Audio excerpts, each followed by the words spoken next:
한번 따라할까요? 나에게도 컴플렉스가 있다. 컴플렉스가 뭘까요? 영어라서 잘 모르시는군요. 여러분들이 보시기에 저는 뭐 같아요? 담임 목사는. 컴플렉스는 반복되어지는 어떠한 습관적으로 나타나는 건데 예민하게 반응하는 것을 컴플렉스라 그래요. 그 부분만 건드리면 예민하게 반응을 해요. 저도 이제 벌써 우리 집사람하고 한 40여 년 가까이 이렇게 사는데 다른 거는 별다로 그렇게 뭐 다툴 일도 없고 지금은 이제 서로 이제 이신전신 이렇게 하는데 어쩌다가 이제 제가 설교를 하는 중에 아내의 이야기를 해요.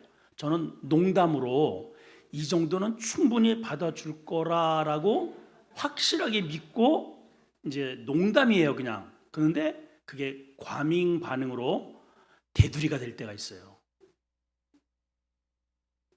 컴플렉스죠, 그런 것이. 저도 컴플렉스가 있어요. 일단 다리도 작고 눈은 째지고 누가 저에게 외모 얘기하면 저도 우리 저 이명 장모님은 뭐 아이고 못생겨 가지고 그러면은 그래 못생겼다 이러면 어쩔래 아마 이러실 거예요. 근데 저한테 아이고 못생겨 가지고 그래 어쩔래 저는 이렇다는 거죠. 그러니까 똑같은 말이라도 배운 사람에게 아이고 무식한 놈 그래 못 배웠다 그래 아이고 무식해서 너는 그래 똑똑해서 좋겠다 이러고 넘어갑니다. 그런데 진짜 못 배운 사람에게 무식해가지고 이러면은요 도끼 들고 쫓아옵니다. 그런 거죠. 이 컴플렉스가 누구에게나 다 약점이 있어요. 그렇죠?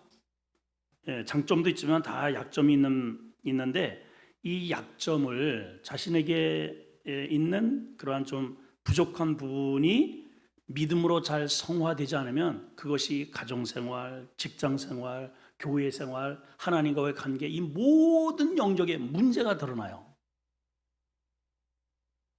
결국은 그것 때문에 어딜 가나 항상 그것 때문에 관계가 깨지고 그것 때문에 문제가 생기고 항상 그것 때문에 넘어지고 결국은 여러분들 하나씩 있죠? 나에게는 그 약한 부분이 무엇인가를 한번 이 시간 점검하는 시간이 되셨으면 좋겠습니다. 아브라함에게는 사라 컴플렉스가 있어요. 그래서 오늘 설교 제목이 사라 컴플렉스입니다. 오늘 본문은 소돔과 고모라 멸망 이후에 조카 롯과 헤어지죠. 그리고 20여 년 동안 헤브론 마므레에서 정착을 합니다.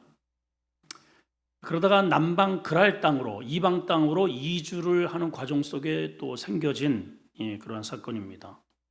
24년 전에도 아내를 데리고 애굽으로 가뭄이 들어서 내려갔다가 자기 아내를 이런저런 이런 컴플렉스가 찾아온 거예요. 그래서 아내라고 얘기를 하면 하나님이 다 보호하실 텐데 잠깐만 인간적인 방법을 머리를 쓰게 된단 말이에요. 그러면서 엄청난 막 풍지 이렇게 이러한 것들을 이제 겪게 되죠. 근데 이것이 사라진 줄 알았더니 오늘 과거에 이루어졌던 일을 똑같이 한단 말이죠. 사라 컴플렉스예요. 아브라함에게 왜 이런 현상이 일어났는가? 자, 우선 1절, 2절 한번 읽고 오늘 본문으로 들어가겠습니다. 시작. 아브라함이 거기서 네기브 땅을 옮겨가 가데스와 술 사이 그랄에 거주하며 그의 아내의 사례를 자기 누이라 하였으므로 누이가 아니잖아요. 부인이잖아요. 남편이 아내를 지키지 않으면 누가 지켜요? 근데 누이라고 해버린 거예요. 누구 살겠다고? 자기 살겠다고. 자기 살겠다고 하였으므로 그랄 왕 아비멜렉이 사람을 휙 데려가 버렸네요. 왕이 데려갔는데 어떻게 해서 누가 거기를 가서 다시 찾아오겠습니까? 이게 과거에 일어났던 건 큰 사건이 또 반복이 된 거예요. 자, 왜 이러한 일이 벌어졌을까 몇 가지 일단은 개연성을 한번 보면, 첫째는 나이 차이가 많아요. 아브라함과 성경에 보게 되면 아브라함이 100세, 사레가 90세 이렇게 나오죠. 그러니까 10살 정도의 차이가 나요. 그리고 아브라함의 결혼에 관련된 이야기는 성경에 어디에도 잘 나타나지 않습니다. 그런데 애굽 땅으로 내려갈 때에 그의 미모에 반해서 뭐 피부색도 물론 이집트의 사람들 여인들과는 피부색도 다르고 뭐 여러 가지 또 좀 이색적인 이국적인 그러한 외모를 가지고 있었을지도 모르겠지만 어쨌든 10살이나 이렇게 차이가 나니까 아마도 이제 이 나이 많은 10살이나 더 많은 아브라함에게 있어서 예쁜 색시, 자기보다 또 젊기도 하고, 그래서 이게 체격이 자기보다 젊고 우람한 그런 남자들 틈바구니에 들어가면 괜히 아무렇지도 않은데 자기 스스로가 위축이 되고, 혹시 나를 죽이고 내 부인 뺏어가는 거 아닌가, 이렇게 스스로가, 주변에는 아무런 기미도 없어요. 근데 스스로가 그렇게 생각을 하게 된다는 거죠. 또 한 가지는 심리적 불안에서 올 수도 있습니다. 왜냐하면 본토 친척 아비집은 믿는 구석이 있잖아요. 어딜 가도 다 지연, 학연 다 아는 사람이에요. 여러분 동네 가보세요. 여러분들이 태어나는 동네 가면 벌써 왔어? 어떻게 지냈어? 다 알아요. 근데 낯선 지역은 어때요? 긴장해야죠. 늘 긴장입니다. 누구를 만날지 몰라요. 사람 만나는 게 제일 겁나는 거죠. 반기는 사람도 없고 갈 곳도 없고, 밤이 되면 더 두렵고, 혹여라도 지나가다가 낯선 사람이 말이라도 걸어오면 빨리 숨어 이렇게 자기도 모르게 경계적인 그러한 가드를 올리는 그러한 생활을 분명히 했었을 것입니다. 그 증거가 하도 아브라함이 이제 불안해하니까 창세기 15장에 보면은 하나님이 이렇게 위로를 해주셔요. 아브라함아, 제발 좀 불안해하지 마. 내가 너의 방패고 너의 큰 상급이 아니니, 이렇게 위로를 하실 경우도 있어요. 세 번째는 풍습에서 온 자연스러운 행동일 수 있다 하는 것이 성경학자들의 의견입니다. 이 당시의 풍습은 특별히 아브라함도 그렇지만은 베두인 족속들 같은 경우에는 아예 그냥 거리에서 이렇게 천막을 치고 계속 이렇게 이동하는 그런 이동을 통해서 이렇게 직장이 그거죠. 계속 정처가 없는 거예요. 여기서 있다가 풀을 따라서 늘 이동을 하니까 일반적으로 도시나 이렇게 정착지에서 한 여인을 만나서 결혼하기가 굉장히 어렵단 말이에요. 그렇죠? 아니 누가 계속 이동하는데 늘 꾀죄죄하고 옷을 제대로 입겠어요? 세수를 제대로 머리를 제대로 감겠어요? 몰골은 늘 그냥 태양을 받아가지고 그냥 뭐 여기에 얼굴이 그냥 까마잡잡에다가 그냥 죽은 깨가 잔뜩 있고, 그런 총각을 누가 좋아해요? 그러니까 이 사람들이 결혼할 수 있는 유일한 방법은 여자를 보쌈을 하는 겁니다. 어쨌든 밤에 습격을 해서 저기 자루에다가 집어넣고 튀는 거예요. 그래서 장막에 가가지고 하룻밤 자면 뭐 어떡할 거예요, 이미. 이런 풍습이 실질적으로 있었다는 거죠. 실질적으로. 근데 이제 이러한 부분도 사실은 아브라함에게는 그러한 개연성이 참 없습니다. 왜냐하면 개인 군사가 300명이 넘잖아요. 개인 군사가. 혼자가 아니란 말이죠. 그러니까 하나님께서 이미 약속의 땅으로 보내기 위해서 아브라함에게 단단히 믿음의 부분, 영적인 부분, 이런 거 다 또 외부적으로 임할 수 있는 그러한 위험 요소들까지 다 챙겨서 하나님이 보내셨음에도 불구하고 아내에 대한 이런 컴플렉스가 계속 반복돼서 이렇게 나타나는 것을 보게 됩니다. 자, 한 세 가지 측면을 여러분들한테 개연성을 말씀드렸는데, 나이 차이에서 오는 열등감, 심리적인 불안, 또 이 당시에 지역에 나타나는 이런 풍습에서 오는 문화적 이러한 두려움, 이런 것들이 분명히 작용은 됐을 겁니다. 자, 이런 것은 사실은 이제 겉으로 드러나는 일반적인 그런 현상이라면, 진짜 성경에 말하고 있는 영적인 부분은 도대체 무엇인가?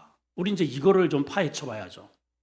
아브라함이 왜 사라에 대해서만큼은 그렇게 어딜 낯선 곳에 가면 자꾸만 이렇게 거짓말을 하고 누이라고 하고 그래서 또 빼앗기고 또 찾아오고 그것 때문에 막 옥신각신하고 왜 이런 일을 자꾸만 계속 반복되는 현상들이 일어나는가? 우리 여러분들 가운데서도 저도 마찬가지죠. 어떠한 한 부분에 대해서는 그것 때문에 크게 곤욕을 치러요. 그것 때문에 늘 질타를 받아요. 그것 때문에 참 아주 작게도 그렇지만 가족에게 큰 피해가 있었어요. 그러면 다시는 안 해야 되잖아요. 근데 그게 또 반복이 된단 말이에요. 자, 이제 일반적인 그러한 현상들에 대해서는 제가 세 가지로 설명을 드렸습니다. 그렇다면 왜 이러한 큰 위기를 자꾸만 자초하게 되는가? 영적인 측면이 무엇일까를 보면은, 자, 크게 보면은 한 세 가지로 요약이 가능합니다. 자, 첫째, 자, 이제 지금부터 눈을 똑바로 한번 이제 뜨셔야 됩니다. 자, 첫째는 약속의 땅을 떠난 게 문제다 하는 거예요. 한번 따라합시다. 약속의 땅을 떠난 게 문제다. 약속의 땅이 어디예요? 약속의 땅이 어디예요? 가나안 땅이죠. 가나안 땅이 상징하는 게 뭐예요? 천국이고 오늘날 교회 공동체란 말이에요. 교회를 떠나고 신앙을 떠난다는 거죠. 신앙을 떠나는 게 문제고 하나님의 약속, 그 약속의 테두리, 하나님께서 우리를 지켜주시는 그 약속이라고 하는 범주에서 불신의 자리로 나가는 순간 문제가 온다. 이 말이에요. 자, 말씀을 한번 다시 한번 확인해 봅시다. 1절 시작. 아브라함이 거기서는 어딜까요? 헤브론입니다. 헤브론. 예, 거기서 헤브론은 이제 이스라엘이면서도 약간 좀 남쪽에 위치해 있어요. 그리고 이제 네게부는 완전히 이방 땅, 이집트의 그 경계선입니다. 그리고 사막 지역이고. 그래서 아브라함이 그 약속의 땅 중심부에서 네게부 경계선으로 갔다 이 말이에요. 믿음의 경계선. 여러분, 우리는 믿음의 경계, 이 줄다리기를 하면 안 됩니다. 안전하게 아예 예수 그리스도 안에 이렇게 꽉 중심에 와 있어야지. 이 한 발은 여기 네게부니까는 한 발은 이방 땅 이집트고 경계선이니까 한 발은 이스라엘 땅. 이게 문제가 된 거예요. 이게 이해가 되시나요? 이 스릴 있죠. 이쪽으로도 갔다가 이쪽으로 갔다가 스릴 있어요. 스릴. 이방 땅도 좋고 또 교회도 나오고 양쪽을 지를 수 있단 말이에요. 그게 바로 네게부예요. 네게부. 근데 그 경계선에서는 결국은 뭐가 문제가 되는가? 옮겨서 가데스와 그랄, 여기는 이방 땅이에요, 여러분. 결국은 문제가 생기는 거예요. 믿음의 중심부에 완전히 팍 내가 들어와야지. 항상 이 경계선에 서 있으면은 문제가 생긴다. 또 묵비권. 경계선에 있으면 문제가 생긴다. 시작. 문제가 생기죠. 반드시 그렇게 돼 있어요. 저도 이렇게 성도들 보면은 저러다가 또 그러겠네. 여지 없어요. 거의 여지가 없어요, 여러분. 그게 뭐예요? 기도 생활 안 하고 예배 잘 안 드리고 예배를 드려도 드리자마자 이건 하나의 경계선이에요. 이게 본질이 아니야. 내가 좋아하는 게 있어. 그걸로 휙 그냥 주일이고 뭐고 그냥 가버리는 거예요. 저러다가 틀림없이 일 납니다. 그렇죠? 그렇게 돼 있어요, 여러분. 여러분, 오늘 이게 다른 이야기가 아니고 내 이야기예요, 내 이야기. 저도 경계선을 탈 때가 있어요, 경계선에. 하나님이 반드시 그때 후려치시더라고요. 이놈아, 빨리 들어가 안으로. 하나님 그러신단 말이죠. 자, 그러니까 여기에 있으니까 당연히 뭐예요? 그의 아내를 아내로 하지 않고 누이라고 또 속여요. 하나님의 약속과 말씀과 거룩이 없는 땅에 가니까는 그 언어를 쓴다 이 말이에요. 그런 판단을 하고 자꾸만 머리를 돌려요. 그렇죠? 네, 그렇죠. 교회, 제가 늘 얘기하잖아요. 교회에서는 우리가 요구 안 해요. 교회에서는 술 안 먹어요. 교회에서는 담배 절대로 안 피죠. 근데 이 경계선을 나가면 저기는 하나님이 안 계시다고 생각을 해. 예, 그래서 자기들끼리 모이는 어떠한 공간에 있으면은 이렇게 뭐 목사님 여기까지 오시겠어? 그냥 목사는 거기까지 안 가지만은 하나님이 보고 계시는 하나님이 이놈아 술 마시냐? 야 지금 오후 예배 시간이다 이놈아 너 지금 여기서 뭐하니? 근데 그게 안 들려오는 거예요. 안 들려와요. 이방 땅에서는 들리는 소리가 너무 많아. 그래서 하나님의 음성을 못 들어요. 소돔과 고모라에서도 롯을 끄집어내기 위해서 하나님이 직접 거기 예수님이 천사와 함께 가셔서 얼마나 하나님께서 말씀을 하십니까? 근데 전부 어떻게 들어요? 농담으로 들어요. 농담으로 들어요. 아이고 이 세상이 망한다고 그 말 같지도 않는 소리. 근데 진짜 불벼락을 맞죠. 불벼락 맞았잖아요. 때는 늦으리. 여러분 때는 늦는 거예요. 여러분 신앙생활은 줄타기 하면 안 됩니다. 내 걸음이 경계선에 있으면 안 돼요. 여러분 걸어도 눈을 감고 걸어도 믿음의 장소에서 걸어야지 왔다리 갔다는 오유 내가 이쪽으로 왔다가 이쪽으로 왔네 이렇게 하면 안 된다는 것이죠. 두 번째는 죄의 본성에 여전히 지배를 받습니다. 아브라함이 몸뚱아리는 본토 친척 아비집을 떠났어요. 근데 이 마음은 여전히 본토 아비집이 나를 작동을 해. 무슨 말이에요? 우리가 몸은 교회에 와 있지만 내 정신은 여전히 세상의 가치관이 나를 주도해 갑니다. 그렇죠? 이런 게 많아요. 예. 몸은 여기 와 있지만은 몸은 이 땅에 있지만은 문제만 생기면 그냥 쪼르륵. 예, 가문만 있고 어쨌든 문제가 있으면은 저기가 풍요로워 보여요. 재밌어 보여요. 소돔과 고모라가 반짝반짝거리고 아름다워 보여요. 그러니까 쑥 들어가는 거예요. 여기도 네게부 지역은 완전히 뭡니까? 그냥 뭐 아무 허벌판이에요. 뭐 광야 지역. 보이는 게 돌뿐이고. 근데 그랄 땅 이렇게 내려다 보니까 거기는 도시가 있고 물이 있고 푸르단 말이죠. 좋아 보인단 말이에요. 쪼르륵 내려가다 보니까는 벌써 머리가 돌아가는 거예요. 믿음은 까맣게 잊어버리는 거예요. 하나님이 자신을 갈대 우르에서 모든 식소들을 데리고 아비집을 떠나 본토를 떠나서 내가 너에게 지시할 땅으로 가라고 하는 그 땅을 까맣게 잊어버리고 또 다른 땅을 찾아 가더라는 거죠. 그래서 사도 바울이 어떤 분입니까? 세상에 다메섹 도상에서 예수님을 직접 맞닥뜨린 사람 아니에요.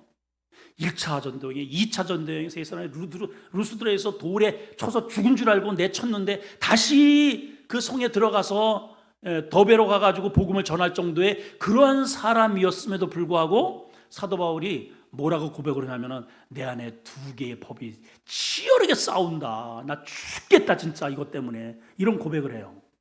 한번 그 부분을 한번 읽어봅시다.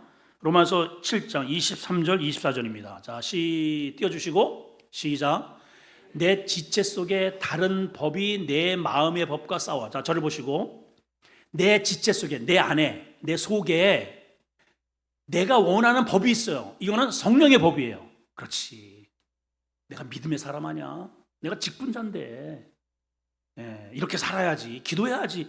아니 당연히 내가 하나님께서 나에게 이 은혜를 주셨는데 기도 생활을 해야지. 이런 법이 있단 말이에요. 그런데 다른 법이 있대요.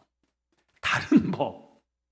근데 이게 두 가지가 하나님의 성령의 법이 그냥 이걸 딱 이겨버리면 되는데 싸워. 여기서 엎치락 뒤치락 엎치락 뒤치락 해서 다행히 성령의 법이 육체의 법을 이기면은 교회에 오는 거예요. 누가 나한테 술을 거지라도 아니 내가 예수 믿는 걸 뻔히 알면서 어디 다시는 이러려면 나한테 만나지도 마시오. 이렇게 할 텐데 반대로 요게 육체가 나를 이겨버리면은 뭐 그러지 뭐 목사님도 안 계시는데 뭐 누가 보는 사람이 있어요? 그러니까 하나님의 의식이 없는 거예요. 누가 보는 사람이 있어요? 하나님이 없는 거죠. 그 사람은 하나님이 없어요. 그 순간에. 마귀에게 장악을 당하는 거죠. 하나님이 없는 거예요, 세상에. 그렇죠? 하나님의 특징이 뭡니까? 무소부재입니다. 무소, 부재, 없는 것이 없으신 분이에요. 내가 똥 싸러 가도 거기 계시고, 에? 나 골방에 혼자서 하여튼 무슨 짓 해도 하나는 다 거기 계셔요. 은밀한 곳에 있어도 거기, 저 땅 끝에, 바다 끝에, 은밀한 바위 속에 있어도 주님은 거기에 찾아가서 불러내신다 그러잖아요. 자, 다시 한번 읽어봅니다. 그 말씀을 시작. 내 속에 다른 법이 내 마음의 법과 싸워 내 지체 속에 있는 법의 죄의 법 아래로 나를 어떻게 해요? 사로잡아가요. 사로잡아가. 이럴 때 성령의 역사가 내 안에서 예수의 이름으로 물러갈 취하다. 이 믿음이 작동이 돼야 되는데 그게 안 되면 끌려가는 거예요. 그러면 죄의 법이 나를 끌고 어디로 갈까요, 여러분? 대답해요, 여러분. 내가 죄에 이끌려가면 이 죄는 나를 어디로 이끌어갈까요? 죄는 감옥으로 가는 거예요, 감옥. 어떤 감옥이에요? 지옥이죠, 어디예요? 지옥. 오라 나는 곤고한 사람이라. 이 사람의 몸에서 누가 나를 건져낼까? 누가 나를 건져낼까? 성령의 은혜밖에 없다는 거예요. 그래서 의지해야 됩니다. 예. 우리 건강한 사람도 의사들의 말에 의하면 매일같이 적어도 2만 개 정도의 바이러스가 암세포가 우리 호흡기로 들어갔다가 나간대요. 근데 우리가 왜 암에 안 걸리느냐? 내 속에 있는 T임파구, 이 암을 이길 수 있는 인자들이 더 세기 때문에 들어와도 이거를 이겨내기 때문에 호흡기로 다시 물리치는 거예요. 그래서 내가 암에 안 걸리는 거예요. 근데 이제 내 몸이 과로를 했거나 이렇게 들어오는 것들을 이길 수 있는 그러한 한계점에 그거를 변곡점이라고 하죠. 그 변곡점에 따르면 서로 싸우는 거예요. 그럼 피곤을 느껴요. 아우 힘드네. 아우 오늘 왜 이렇게 힘들지? 그러면 빨리 중단하고 쉬고 물 마시고 한잠 자야 되는데 그거를 그래도 해야지. 그래서 그거를 과하게 하면, 그래서 과로. 이 과자가 다 문제야. 이 과속, 과식. 하여튼 이 과자가 들어가는 게 다 문제란 말이에요. 말도 웬만큼 하다가 저쪽 표정이 안 좋으면 딱 중단해야 되는데, 과주댕이. 그러면 이게 문제야, 이게. 빨리 우리 딱 이게 스톱이 돼야 되는데. 과언이 문제예요. 과언. 누가 나를 건져내랴? 성령이 나를 지탱할 수 있어야 되는데 내가 기도가 다운되고 하나님의 은혜가 다운되면 물끄러미 바라만 보는 거예요. 이길 수가 없는 거죠. 자, 두 가지 말씀드렸습니다. 뭐가 문제라고요? 약속의 땅을 떠는 게 문제다. 경계의 선이 있는 게 문제다. 여러분 혹시 이 시간에 여러분 믿음의 경계선에 줄을 타고 있다면 빨리 안으로 뛰어들어오시길 바라요. 여러분 서로 우리 격려합시다. 우리 경계선 타지 말고 안으로 들어옵시다. 시작. 두 번째는 뭐라고요? 우리의 본성이 있어요. 이 본성이 참 이 본성은 마치 어떤 신학자 목사님이 그런 말씀을 하시더라고요. 마치 고무풍선을 손으로도 이렇게 꾹 누르고 있는 것과 같다. 힘이 있으면 이렇게 꾹 누르니까는 이거를 죄를 이렇게 지배할 수 있어요. 근데 이거 조금만 놓으면 어때요? 그냥 펑 하고 우리 안에 이게 다 이렇게 보면 다 착해요. 옆 사람만 이렇게 쳐다보세요. 얼마나 착해. 얼마나 선하게 생겼어. 인정들을 잘 안 하시는 거예요. 인정들 안 해요. 네? 근데 이 속에 그게 한번 푹 튀어나오면은 그놈이 튀어나오는 거예요. 그놈이. 그러면 내가 아닌 사람이 되는 거죠. 내가 아닌 사람이. 그래서 본성의 지배를 받기 때문이다. 아브라함이 결정적인 순간에 그 본성이 자꾸만 튀어나온단 말이죠. 세 번째는 이것 때문이에요. 인간적 처세술. 자꾸만 머리를 돌려요. 머리를 돌려. 자, 2절 보세요. 그의 아내 사례를 자기 누이라 하였으므로. 아까도 얘기했지만 왜 누이라고 합니까? 머리 굴리는 거예요. 예, 처세술을 하는 거예요. 처세술.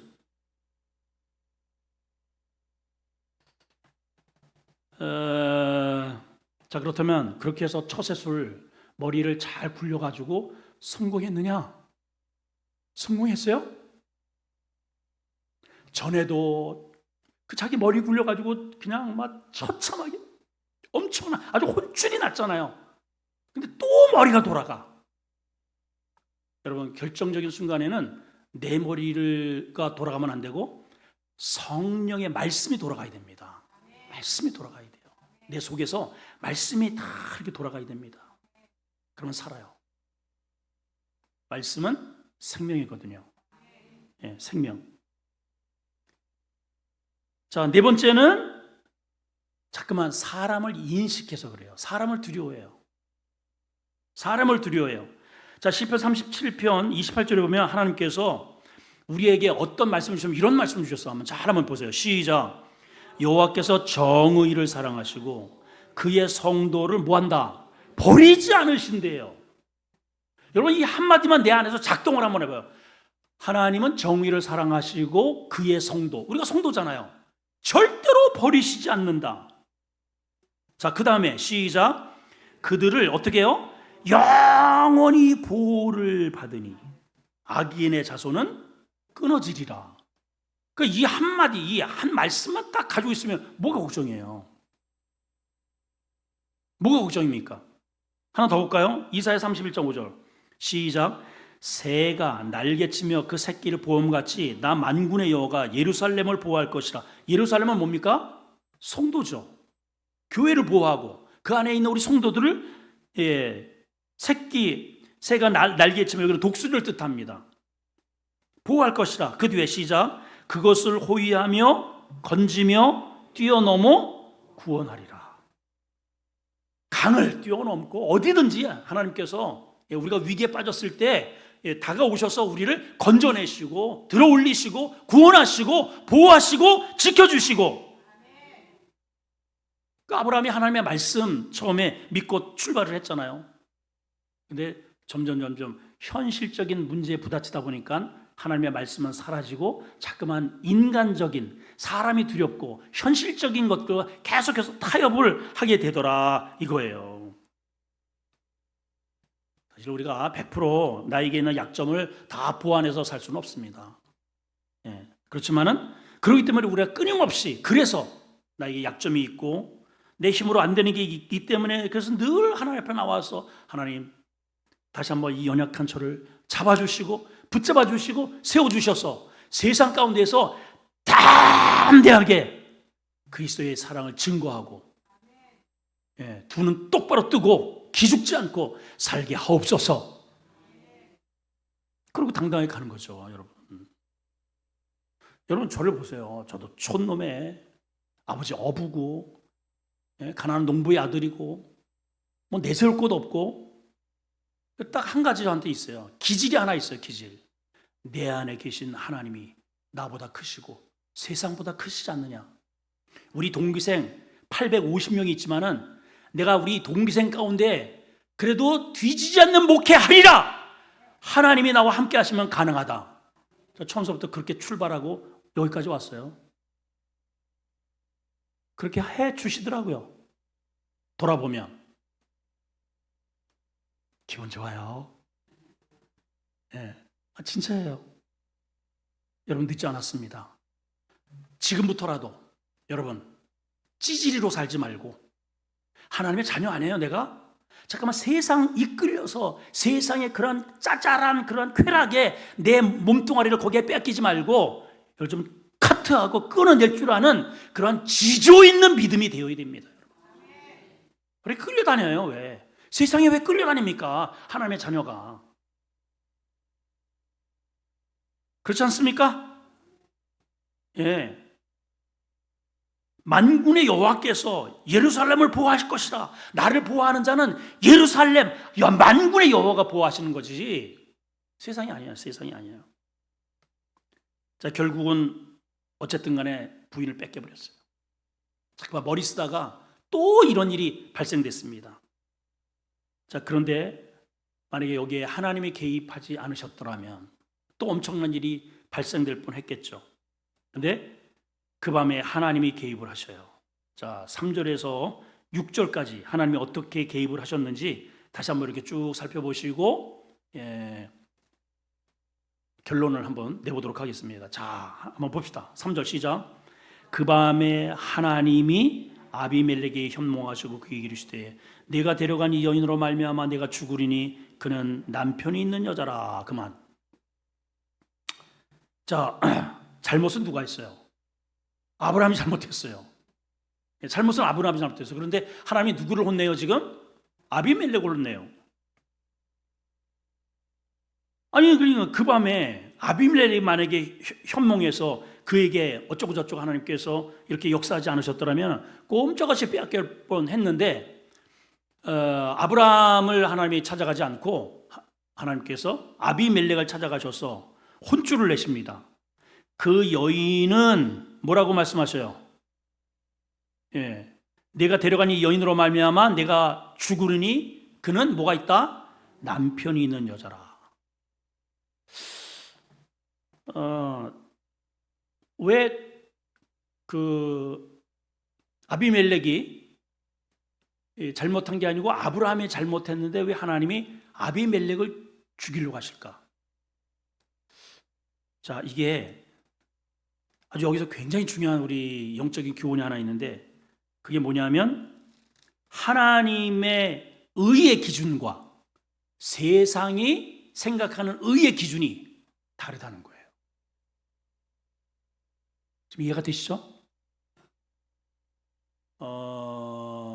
일례로 제가 저는 어렸을 때부터 제사를 지내는 그러한 우상의 가정에서 그냥 무당 굿도하고 툭하면 아프면 어쨌든 그 장님 데려다가 우당당둥당 해가지고 귀신 이렇게 끌고 와가지고 호리병에다 집어넣고선 이렇게 귀신 들었다고 해가지고 강에다 묻고 이런 문화 속에서 어렸을 때부터 그렇게 자랐어요.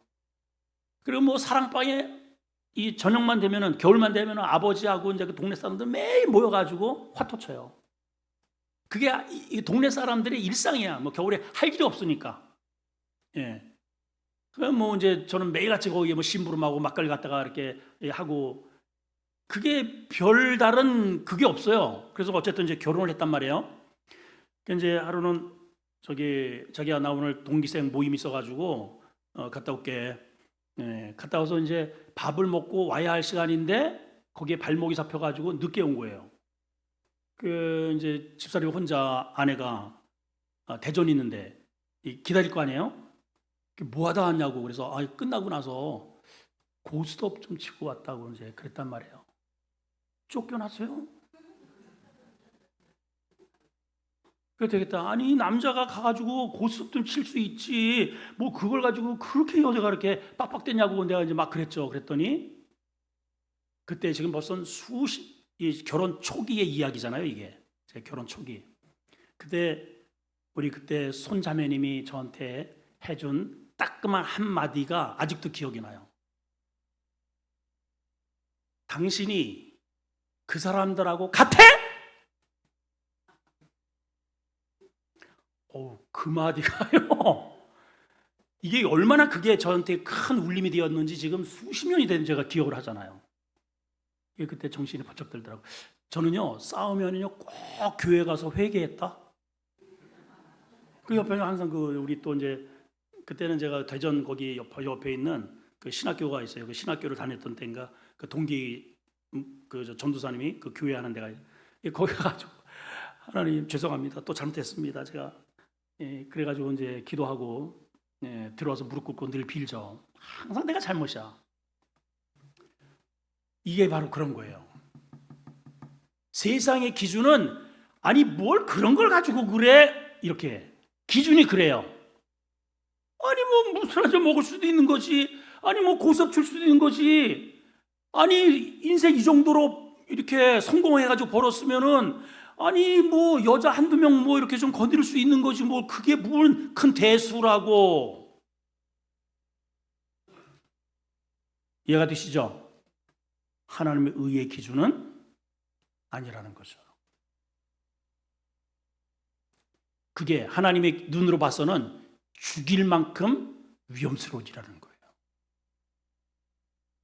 자, 보세요. 우리는 내가 지금 하고 있는 일을 아무렇지도 않게 꺼리낌 없이 예배 끝나고 그런 일들을, 이런저런 일들을 합니다. 근데 하나님은 오늘 뭐라고 말씀하셔요? 내가 너 오늘 죽일 거다 하신단 말이에요. 왜 그럴까요? 의의 기준이 다르기 때문이에요. 의의 기준이 달라요. 아멘입니까? 그럼 우리가 하나님의 자녀라면, 입으로 하나님의 자녀라고 말을 한다면 우리가 어떤 의의 기준으로 우리가 살아야 될까? 대답을 안 하시네요. 당연히 하나님이 생각하시는 그런 의의 기준도 우리가 맞춰가야죠. 우리가 100% 다 할 수는 없지만은 어쨌든 그게 잘못이라고 하는, 아니라고 하는 의식이라도 가지고 있어야 되지 않겠어요? 의식이라도. 그렇겠죠? 그렇겠죠? 예, 그래요. 그렇습니다. 자, 또 한 가지는 여기 굉장히 중요한 게 뭐냐면 분명히 아브라함이 잘못했어요. 그런데 하나님께서 아비멜렉, 이방 이 아비멜렉을 혼쭐을 내시면서 뭐라고 하시는가? 자, 4절, 5절 한번 보겠습니다. 시작. 아비멜렉이 그 여인을 가까이 하지 아니하였으므로 그가 대답하되 주여 의로운 백성도 멸하십니까? 그러니까 자기가 보기에는 잘못이 없다는 거예요. 의롭게 난 행동했다는 거예요. 그 이유가 뭐예요? 5절 시작. 그가 나에게 이 여인을 누이라고 했습니다. 누이라고. 그리고 그 여인도 오랍이라고 했습니다. 제가 뭘 잘못했습니까? 제가 뭘 잘못했어요? 여러분 잘못했어요? 안 했어요? 대답을 안 한다. 잘못했어요? 안 했어요? 예? 잘못 안 했잖아요. 뭘 잘못했어요?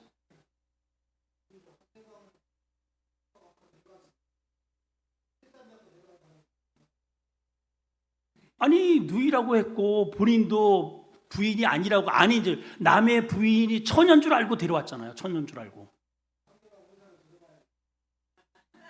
상대방의 의사를 들어봐야 보고 해야 된다.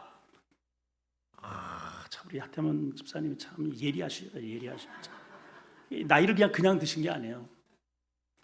상대의 의사를 들어봐야 된다. 예, 그보다도 자, 이 아비멜렉이 뭐냐면 왕비가 있는 사람이에요. 이해가 되세요? 아까 제가 얘기했잖아요.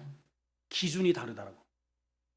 이 사람은, 이 여인은 즐기려고 데려온 거예요. 그러니까 왕이고 그거는 일상적이에요. 세상적으로 보면 전혀 문제가 될 게 없어요. 그렇죠? 세상적으로 보면 아니 저 북한 그 김정은 보세요. 뭐 30몇 개가 39개인가요? 이런 데가 있어가지고 무슨 기쁨조가 있다 그래요. 예, 뭐 별의별 뭐 춤추는 여자가 있고 노래하는 여자가 있고 그다음에 실질적으로 또한 성적인 그러한 즐거움을 주기 위한 여자들이 있고 문제 돼야 안 돼요? 문제 안 돼요. 저 사회에서는 그냥 당연히 그냥 그럴 줄 알아. 근데 하나님의 기준에서는 죽여야 할 존재예요. 바로 그거죠. 또 우리 하집사님 말씀도 맞습니다. 그러니까 기준이 다른 거예요. 기준이. 자, 그런데 한번 보세요. 자, 6절입니다. 시작. 하나님이 꿈에 또 그에게 이르시되 내가 온전한 마음으로 이렇게 한 줄을 나도 알았다. 이 말은 그래 지금까지 내 기준으로 봐서는 아브라함도 누이라고 그랬고 그 여자도 그래서 내 기준으로 봐서는 잘못한 게 없는 줄 나도 알아. 자, 그 다음에 읽어봅니다. 시작. 너를 막아 내게 범죄하지 않게 하나니 여인에게 가까이 못하게 하는 것이 하함이 이 때문이라. 이제 이 사람의 아내를 뭐하라? 돌려보내라. 그는 선지자라. 결국은 이 메시지는 누구를 향한 메시지냐면 아브라함을 향한 메시지인 거예요. 아브라함. 결국은 이 과정을 통해서 아브라함에게 강렬한 메시지를 주고 계시는 거죠. 너 선지자 아니냐? 너 선지자.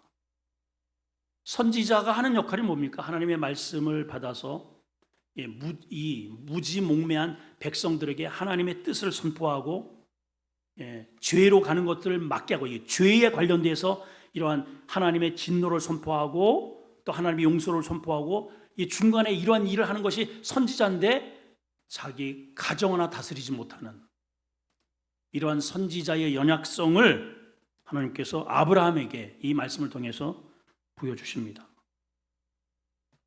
자, 그래서 오늘 말씀에 보면은 두 가지의 굉장히 중요한 교훈이 있어요. 그 하나가 뭐냐? 오히려 이 아브라함이 잘못은 아브라함이 했어요. 우리가 잘못을, 저도 그렇죠. 많은 잘못들을 합니다. 그런데 오히려 그 잘못된 것들을 통해서 오히려 이 불신자와 만나는 영적인 교감을 갖게 하는 통로로 하나님께서 지금 역사하고 계시더라는 거죠. 뭐라고 말씀하셔요? 자, 7절 한번 보세요. 시작. 이제 그 사람의 아내를 돌려보내라. 그는 뭐다? 선지자라. 그가 너를 위하여 기도하리니 내가 살려니와. 이러한 이상한 만남을 통해서도 하나님은 어떤 역사를 이루시냐면은 아브라함을 통해서 이 이방 왕에게 하나님을 알게 하는 통로로 지금 삼고 계시다.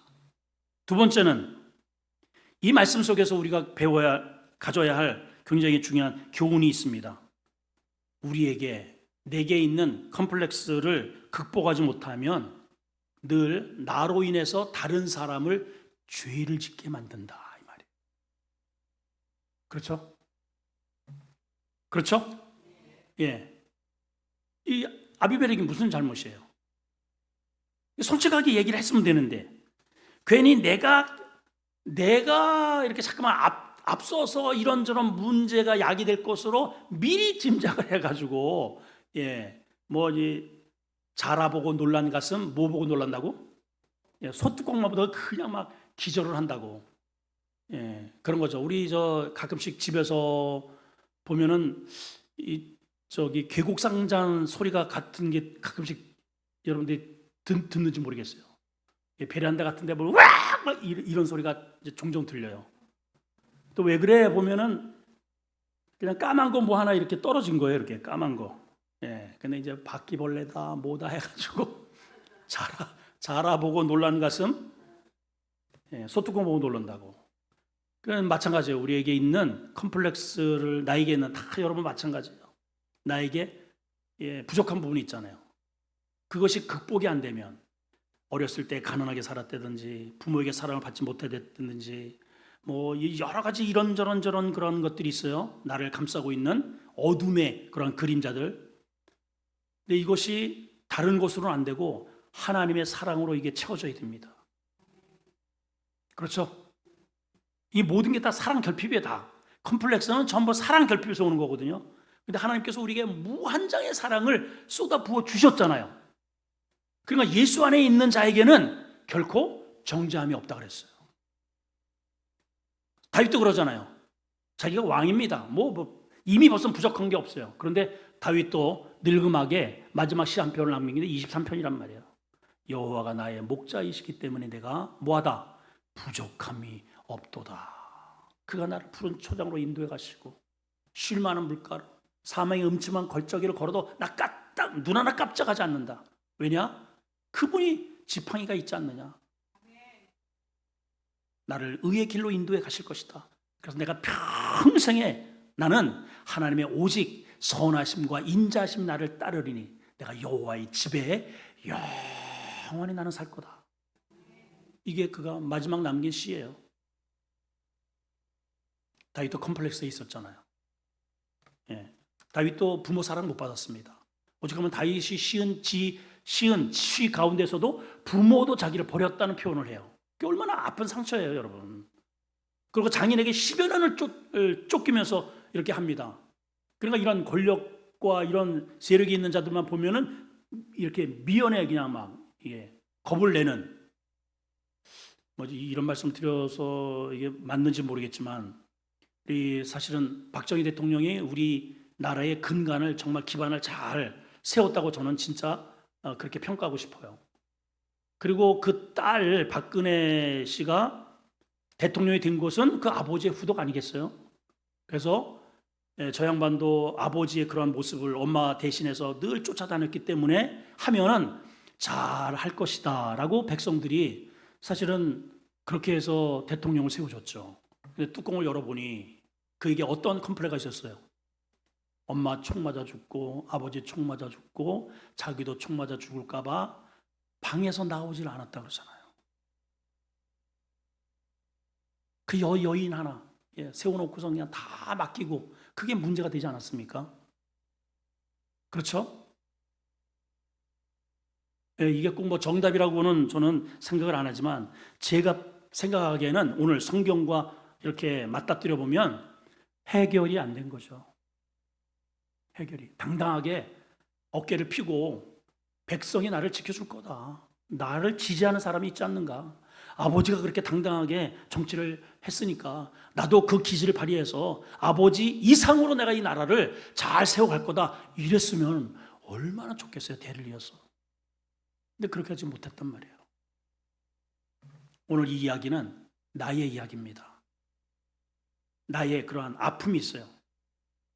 그래서 자꾸만 이거 건드리지 마, 건드리지 마 그러면은 주변 사람이 너무 힘들어하는 거예요. 그것 때문에 또 혹시 또 되게 좀 기분이 상했나? 또 잘못된 거 아닌가? 또 잠깐만 표정 살피게 되고, 근데 그거를 그리스도의 사랑으로, 믿음으로, 하나님이 주시는 그 충만한 은혜로 해소를 시키면, 그렇죠?